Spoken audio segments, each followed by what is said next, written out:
Hello everyone and welcome to Gyan ka dose.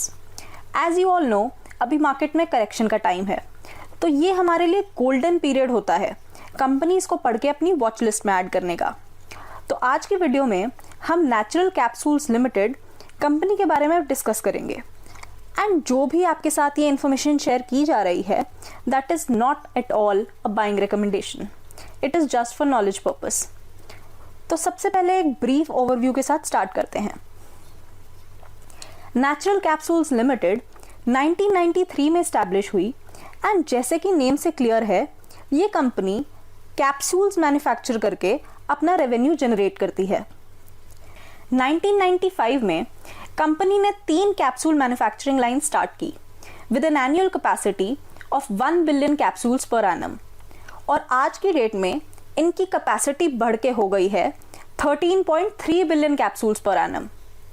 अभी तक company का 100% रेवेन्यू कैप्सूल सेगमेंट से आ रहा है, but the company is expanding into API segment as well. API segment के बारे में हम आगे बात करेंगे, उससे पहले हम कैप्सूल सेगमेंट्स में प्रोडक्ट्स देख लेते हैं। ये प्रिंटेड एंड अनप्रिंटेड दोनों तरह के hard gelatin capsule shells and hard cellulose capsule shells बनाने का काम करते हैं।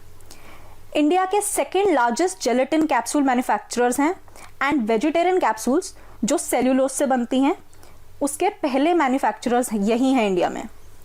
इंटरेस्टिंगली, वेजिटेरियन कैप्सूल्स की डिमांड इंडिया एंड बाहर से काफ़ी ज़्यादा आ रही है and the capsule segment is anticipated to grow at a higher CAGR over the next 5 years।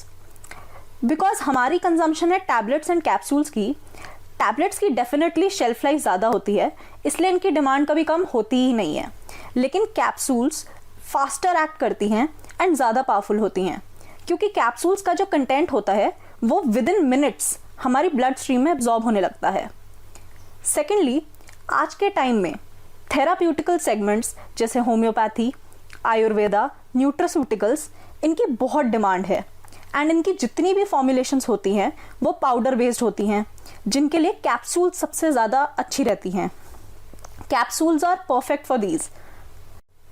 Pandemic के बाद से लोग फोकस कर रहे हैं कि डिजीजेस प्रिवेंशन पर जोर दिया जाए इंस्टेड ऑफ क्योर पर, एंड गवर्नमेंट ऑफ इंडिया ने भी हेल्थ सेक्टर को बहुत सपोर्ट किया है, क्योंकि कोविड ने सबको हेल्थ केयर की इंपॉर्टेंस याद दिला दी है। प्राइवेट फर्म्स एंड गवर्नमेंट दोनों की फंडिंग बहुत इंक्रीज हो गई है and that is the reason कि कैप्सूल मैन्युफैक्चरिंग में इंक्रीज देखने को मिल रहा है।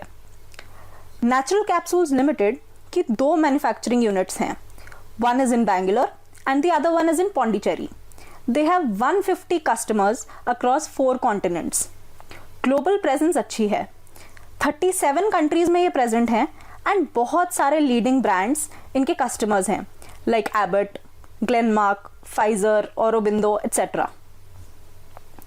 कंपनी का 30% revenue export से आता है and 70% domestic. Products दोनों regulated एंड अनरेगुलेटेड मार्केट में एक्सपोर्ट किए जाते हैं, एंड अब कंपनी थोड़ा रेगुलेटेड मार्केट्स में कस्टमर एक्वायर करने पे ज़्यादा फोकस कर रही है, इसलिए मार्केट शेयर कैप्चर करने के लिए इन्होंने कैपेक्स भी किया है।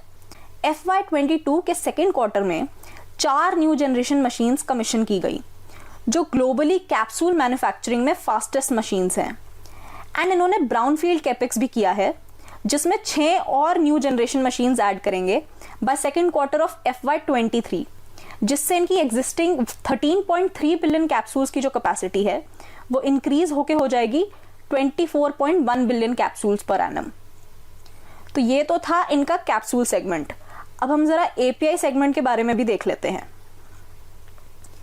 एपीआई सेगमेंट में एक्सपेंशन के लिए अपनी subsidiary company natural biogenics private limited के अंडर एक मैन्युफैक्चरिंग फैसिलिटी सेटअप की, एंड 2018 में कंपनी ने एक R&D सेंटर स्टार्ट किया to validate fermentation and synthesis technology, जिससे स्टेरॉइडल एपीआई मैन्युफैक्चरिंग की तरफ जाते हैं। इनके 2 एपीआईज डेक्सामेथासोन एंड बीटामेथासोन, इसके इंडिया में और कोई मैन्युफैक्चरर्स नहीं है, and the third API prednisolone, इसका भी अब तक एक ही मैन्युफैक्चरर है।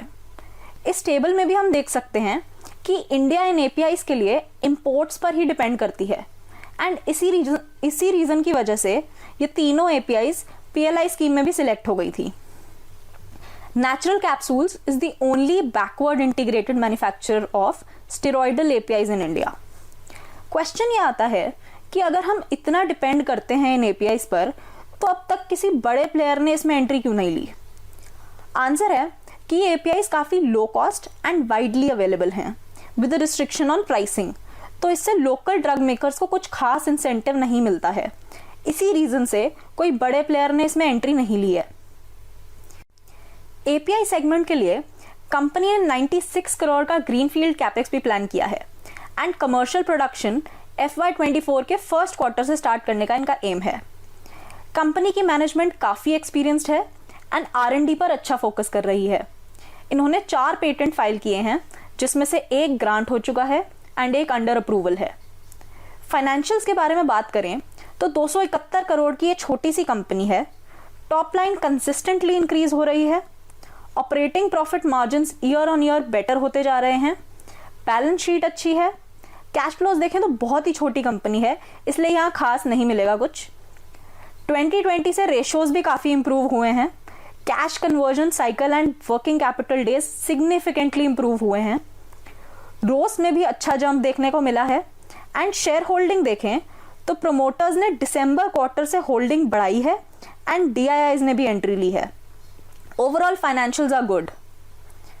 कुछ थ्रेट्स जो इस कंपनी के हमने लिस्ट किए वो है कि ग्लोबल टेंशंस की वजह से एक्सपोर्ट पे असर पड़ सकता है एंड डोमेस्टिक मार्केट में शॉर्ट सप्लाई होने की वजह से रॉ मटेरियल के प्राइसेस इंक्रीज कर सकते हैं। सो गाइज, ये थी नेचुरल कैप्सूल्स लिमिटेड पर स्टडी। आपके व्यूज एंड अगर कोई एंटी थीसिस पॉइंट्स हैं तो आप हमें कमेंट सेक्शन में ज़रूर बताएं। If you like this analysis, please don't forget to like, comment and share. Thank you and bye-bye.